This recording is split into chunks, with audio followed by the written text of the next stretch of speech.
நண்பர்களுக்கு வணக்கம். லக்னத்தில் சுக்கிரன் இருந்தால், சுக்கிரன் ஒரு சுபகிரகம். தேவர்களின் குருவான பிரகஸ்பதியை குருவாக வழிபடுகிறோம். அதே மாதிரி இவர் அசுரர்களின் குருவான சுக்கராச்சாரியார். இப்போ சுக்கிரன் ஒரு சுபகிரகம் லக்னத்தில் இருப்பது சிறப்பு. நல்ல மேன்மையான குணங்களை கொண்டவர்களாக இருப்பார்கள். புகழுக்கு இயங்குபவர்களாக, புகழை விரும்புபவர்களாக இவர்கள் இருப்பார்கள். தன்னை ஆடை அலங்காரம் செய்து கொள்பவர்களாக, தன்னை முன்னிலைப்படுத்துபவர்களாக இவர்கள் இருப்பார்கள்.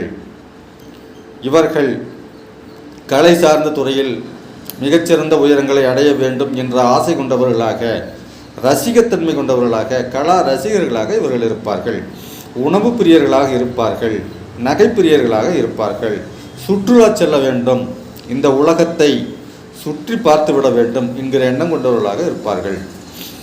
கலத்தர காரகன் என்று சொல்லக்கூடிய சுக்கிரன் திருமணத்திற்கு பிறகு, அது ஆணாக இருந்தாலும் சரி பெண்ணாக இருந்தாலும் சரி, சகல ஐஸ்வர்யங்களையும் கொடுத்து இவர்களை மிக உன்னதமான செல்வ செழிப்புடன் வாழ வைக்கும். எல்லாவற்றையும் இவர்கள் அனுபவிப்பதற்கு இவர்களுக்கு லக்னத்தில் இருக்கக்கூடிய சுக்கிரன் திசை நடத்த வேண்டும். திசை நடத்தினால் இவர்கள் என்னவெல்லாம் சாதிக்க வேண்டும், என்னவெல்லாம் அனுபவிக்க வேண்டும் என்று எண்ணுகிறார்களோ அனைத்தும் இவர்களுக்கு கிடைத்தே தீரும்.